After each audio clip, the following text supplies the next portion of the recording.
Hola chicos, bienvenidos a mi canal. Hoy les encuentro para un nuevo video sobre el español.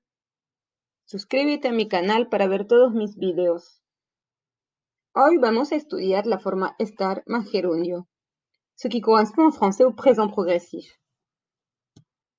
La forme progressive, qu'est-ce que c'est? C'est ce qu'on le traduit en français par l'expression être en train de. Je suis en train de manger, je suis en train de me laver, je suis en train de préparer un gâteau. Voyons donc comment on construit cette forme en espagnol. En espagnol, nous allons utiliser le verbe estar, que l'on conjugue au présent, plus le verbe au gérondif. Révisons tout d'abord la conjugaison du verbe estar au présent. Estar est l'une des traductions du verbe être en espagnol. Celui-ci se conjugue de la manière suivante. Estoy, estás, está, estamos, estáis, están. On n'oublie donc pas que la première personne est irrégulière et que sur toutes les autres, il y a un accent sur le A, sauf pour estamos. Voyons maintenant la formation du gérondif.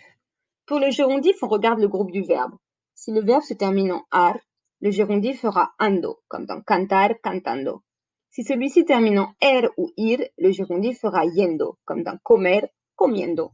On enlève donc la terminaison de l'infinitif et on met celle du gérondif à la place. Voyons un premier exemple. L'homme est en train de téléphoner. Cette phrase se traduira donc par El hombre está llamando por teléfono.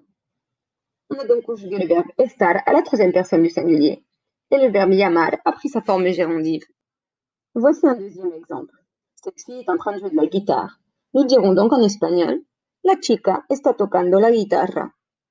Le verbe estar est conjugué à la troisième personne du singulier et le verbe tocar a sa forme gérondif. Tocar signifie jouer d'un instrument de musique. Ahora te toca. À toi de jouer. Dis que están haciendo estos personajes. Dis ce que font ces personnages. Pour t'aider, les verbes des actions sont présents sous les images. Bravo si tu as trouvé que pour la première image, il fallait dire está comiendo, il est en train de manger. Pour la deuxième, está dibujando, elle est en train de dessiner. Et enfin pour la dernière, están jugando. Puisqu'ils sont plusieurs à jouer, il fallait bien penser à mettre le verbe estar à la troisième personne du pluriel. Que se passe-t-il maintenant si le verbe qu'on utilise est un verbe pronominal? Si tu ne te souviens plus ce qu'est un verbe pronominal, je t'invite à regarder ma vidéo. Lorsqu'un verbe est pronominal, à la forme progressive, le pronom va rester accolé à la forme gérondine. On pratique donc ce qu'on appelle l'emprise du pronom. Attention, lorsque l'on pratique l'emprise du pronom, c'est-à-dire que l'on la colle à la fin, l'accent tonique va se déplacer. Nous allons donc toujours trouver un accent à la troisième syllabe en partant de la fin. Exemple, estoy lavándome las manos. Je suis en train de me laver les mains. Ou estás duchándote. Bravo! Tu sais maintenant comment fonctionne la forme progressive en espagnol. Te invito a suscribirte para ver todos mis videos. ¡Adiós!